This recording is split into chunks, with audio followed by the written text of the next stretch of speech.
नमस्कार प्रिय दर्शकों, आप देख रहे हैं ज्योतिष मंत्रा। प्रिय दर्शकों, आज भगवान भैरवनाथ जी का एक मंत्र मैं आपको देने जा रहा हूं। भगवान भैरवनाथ भगवान शिव के रुद्रावतार हैं। हनुमान जी की तरह ही यह भी शक्ति संपन्न है और आज के इस कलिकाल में प्रत्यक्ष और साक्षात देव कहे जाते हैं, जो शीघ्र ही मनोकामना को पूर्ण कर देते हैं। और भैरव जी की साधना सात्विक और तामसिक दोनों ही तरह से की जाती है। तामसिक पूजा में जहाँ मांस और मदिरा का भोग लगाया जाता है, वहीं सात्विक पूजा में लड्डू, गुलगुले और बताशे का भोग लगाया जाता है। तो प्रत्येक व्यक्ति इस साधना को, इनकी पूजा को आसानी से कर सकता है। अपने मत के अनुसार, अपने रीति रिवाज के अनुसार किसी भी प्रकार से इनकी पूजा आराधना करके इनको प्रसन्न किया जा सकता है। और साथ ही भैरव जी की साधना में विशेष वस्त्रों की या अन्य सामग्री की विशेष आवश्यकता नहीं कही जाती। कहा जाता है जितना संभव हो, जो कुछ उपलब्ध हो, उसी से साधना कर ले। परंतु आज जिस साधना को देने जा रहा हूँ उसमें कुछ विशेष सामग्रियों की आवश्यकता जरूर है, परंतु फिर भी यह साधना सरल भी है और प्रभावी भी है। और साधना क्या है, इस पूजा का विधान क्या है?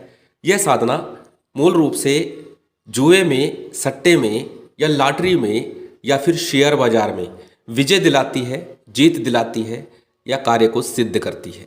पूर्व में सट्टा मंत्र साधना 2 दे चुका हूँ, जिसमें एक महाकाली के निमित्त है, एक भगवान भैरवनाथ जी की ही साधना है। परंतु आज की साधना, यदि आप लॉटरी के अंदर दिलचस्पी रखते हैं या फिर शेयर मार्केट में दिलचस्पी रखते हैं, तो उस प्रकार के कार्यों में आपको विजयश्री दिलाती है, आपके कार्य की सिद्धि करती है। एक बार पुनः अनुरोध करूंगा, पहले भी अनुरोध कर चुका हूं कि यदि आप सट्टे या लॉटरी के चक्कर में हैं तो उसे बिल्कुल त्याग दीजिए। केवल यदि आप संकट में हैं, परेशानी में हैं, आर्थिक स्थिति को लेकर बहुत अधिक चिंतित हैं और किसी भी प्रकार से साधन नहीं बन रहा, मेहनत करते हुए, काम करते हुए भी आपकी व्यवस्था नहीं बन पा रही, कर्ज का बोझ दिन प्रतिदिन बढ़ता जा रहा है, समाज में मान सम्मान गिरता जा रहा है, परिस्थिति जीवन मरण पर पहुंच गई है, तब आपको सट्टा या लॉटरी के मार्ग को चुन करके इस प्रयोग को करना चाहिए। अन्यथा इस प्रकार के प्रयोग से दूर ही रहना चाहिए। मेरा स्वयं का अनुभव है, बहुत से लोगों को देखा है जो इस प्रकार के कार्य में हैं, अंततोगत्वा वो निश्चित ही बर्बाद होते हैं, खराब होते हैं, कहीं भी तरक्की नहीं होती। आजकल के युवा वर्ग खासतौर से इस प्रकार के कार्यों में इसलिए लगते हैं ताकि शीघ्र अतिशीघ्र धनवान बना जा सके, धन की पूर्ति को पूरा करा जा सके। कुछ समय ये सुख दे सकता है, परंतु लंबे समय तक ये नहीं चल सकता। और ये साधना उस परिस्थिति के लिए है जब आप फंस गए हों। दूसरी बात, यदि आप शेयर मार्केट में हैं, ये तो एक बिजनेस है, शेयर मार्केट में यदि है, तब शेयर का उतार चढ़ाव तो दिन प्रतिदिन बदलता रहता है, तो फिर ये साधना बेमानी हो जाएगी। नहीं, इस साधना के माध्यम से होगा क्या, जब ये साधना आप कर लेंगे और इस साधना के प्रभाव से स्वप्न में या कान में, दोनों ही प्रकार से, ज़्यादातर अभी तक का जो अनुभव रहा है वो स्वप्न का ही रहा है। स्वप्न में संकेत देते हैं, बताते हैं कि हमें इस शेयर में, इस कार्य में धन लगाना है या नहीं लगाना। यदि आप इस साधना को करते हैं तो आपका धन निश्चित ही सुरक्षित रहेगा और जहाँ लगेगा सुरक्षित ही रहेगा और आपको लाभ देगा। इस साधना के लिए जो मुख्य सामग्री है वह नोट कर लीजिए। तेल का दीपक लेना है आपको, धूप अगरबत्ती खुशबूदार कोई भी हो सकती है, थोड़ा सा इत्र, चमेली का इत्र हो श्रेष्ठ रहेगा, अन्यथा कोई भी खुशबूदार इत्र ले सकते हैं।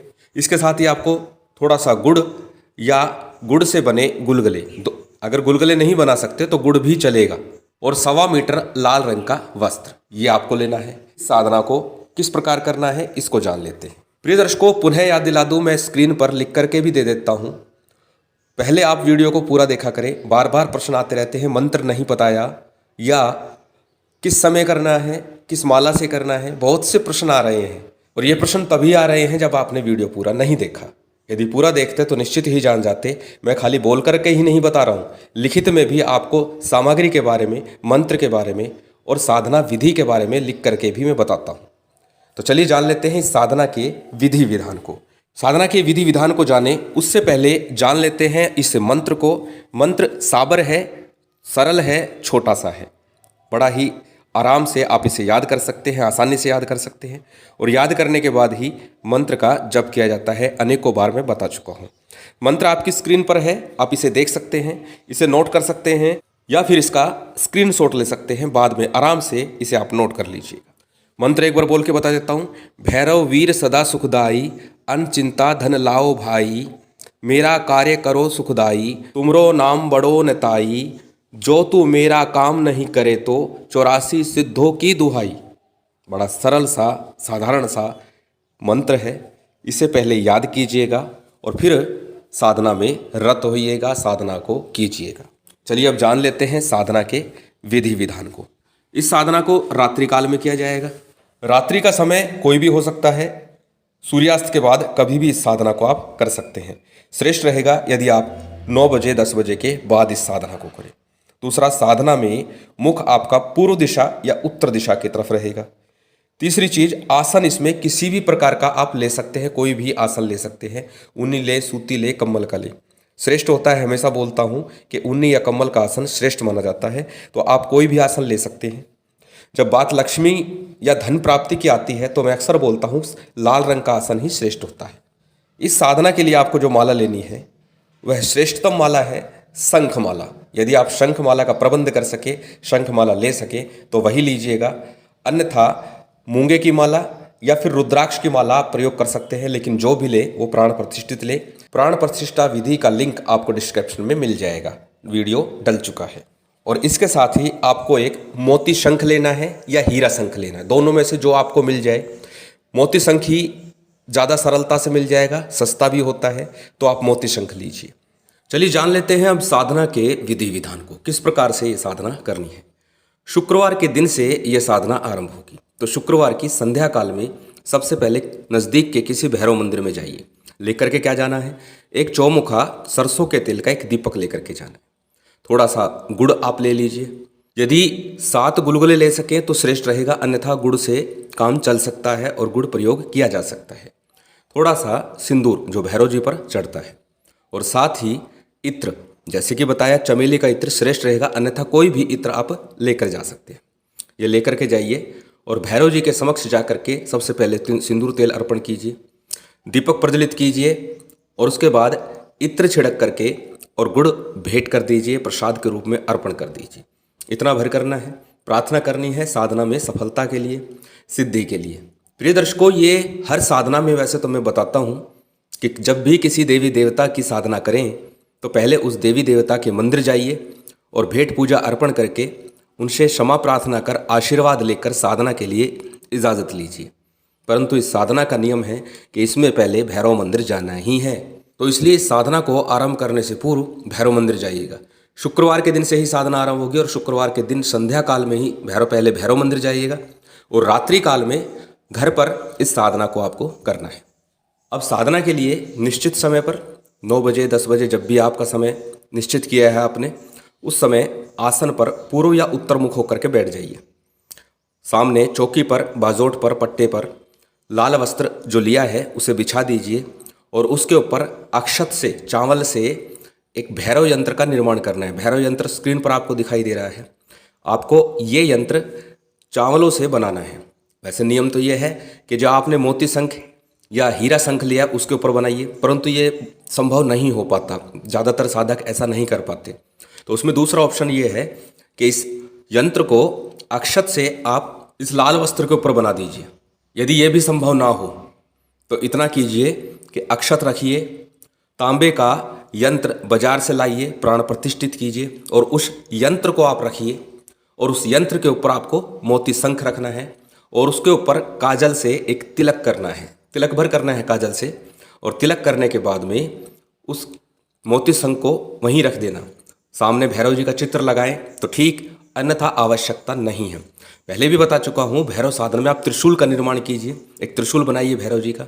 अन्यथा भैरव जी का चित्र लगाएं, त्रिशूल लगाएं, ना लगाएं, कोई ज़्यादा फर्क नहीं पड़ता, क्योंकि भैरव यंत्र आप रख चुके हैं। अब आपको जो तेल का दीपक है प्रज्वलित करना है। सारी प्रक्रिया करने के बाद में, प्रज्वलित होने के बाद में दाहिने हाथ को एक छोटा सा कलश के रूप में जल पात्र रख लीजिएगा और उसके बाद में सबसे पहले शुद्ध आचमन करना है। अब शुद्ध आचमन के बाद में आपको संकल्प लेना है, दाहिने हाथ में जल लेना है, अक्षत पुष्प लेने हैं, उस दिन का तिथि वार नक्षत्र बोलना है, अपना नाम बोलना है और साथ ही अपना मनोरथ भी स्पष्ट करना है किस कारण से आप ये साधना कर रहे हैं। और संकल्प का जो जल है वो किसी थाली प्लेट में या गणेश जी पर अर्पित कर दीजिएगा। जब संकल्प कर लें उसके बाद हमेशा की तरह सबसे पहले गणेश जी का, गुरु का, कुलदेव, पितृदेव, स्थान देव का पूजन करना है। भगवान शिव का पूजन अनिवार्य रूप से करना है। हमेशा बोलता हूँ, जब साबर मंत्रों की बात हो तो भगवान शिव का पूजन एक बार अवश्य ही कर लेना चाहिए।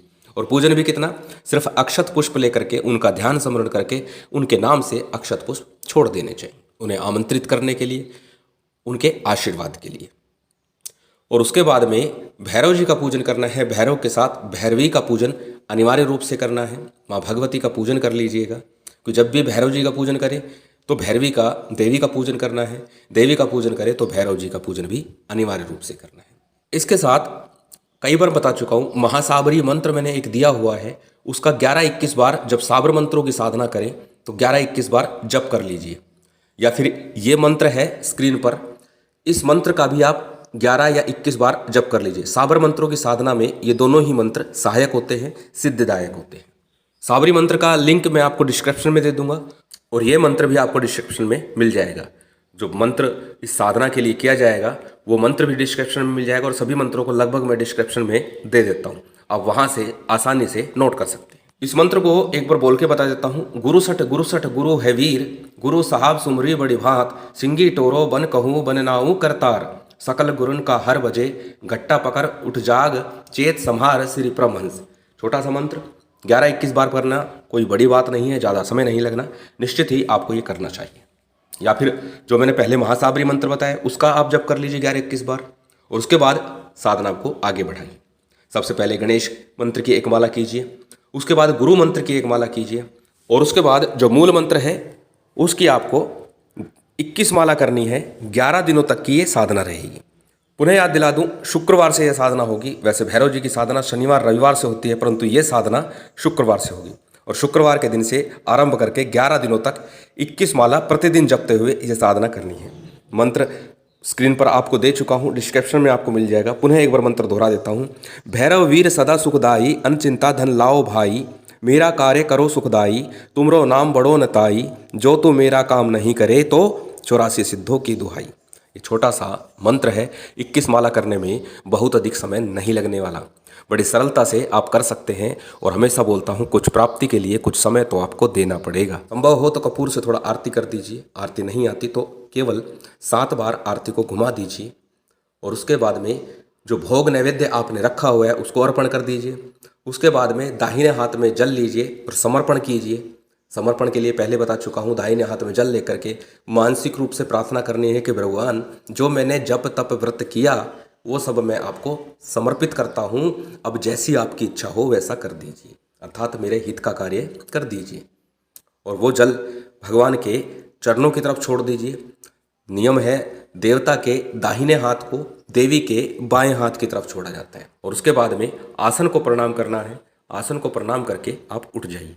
इस प्रकार ये साधना आपको 11 दिनों तक लगातार करनी है। 11 दिन जब आप पूरे कर लें, अब 11वें दिन आपको या तो रात्रि में ही या प्रातःकाल, दोनों ही समय में जो आपको उचित लगे उस समय में जो प्रक्रिया करनी है वो करना क्या है, जो दीपक है या जो भी सामग्री आपने पूजन में प्रयोग की है वो सारी लाल कपड़े में बांध करके, चावल समेत, यंत्र समेत और कपड़े में बांध देना है, और ले जा करके घर के दक्षिण दिशा की तरफ गड्ढा खोद के आपको दबा देना है। रात्रि में ही जाएं, श्रेष्ठ रहेगा, अन्यथा आप प्रातःकाल जा सकते हैं। दबा करके गड्ढा खोद के दबा दीजिए और फिर उसके ऊपर पत्थर रख दीजिए और प्रणाम करके आ जाइए। इतना भर करना है, साधना आपकी सिद्ध है। उसके बाद भी इस मंत्र का नित्य प्रति यथाशक्ति जप करते रहिए। आपकी साधना प्रबल से प्रबलतम होती चली जाएगी और आपको हर प्रकार से लाभ देगी। भैरवनाथ जी की कृपा आप सभी पर बनी रहे, महामाई की कृपा बनी रहे, यही कामना है। उम्मीद करता हूँ ये जानकारी, ये वीडियो आपको अच्छी लगी होगी। यदि अच्छी लगी हो तो कृपया लाइक कीजिएगा, शेयर कीजिएगा। यदि चैनल पर नए हैं तो सब्सक्राइब कर बेल आइकन बटन दबा दीजिएगा। जय माता दी, जय श्री राम।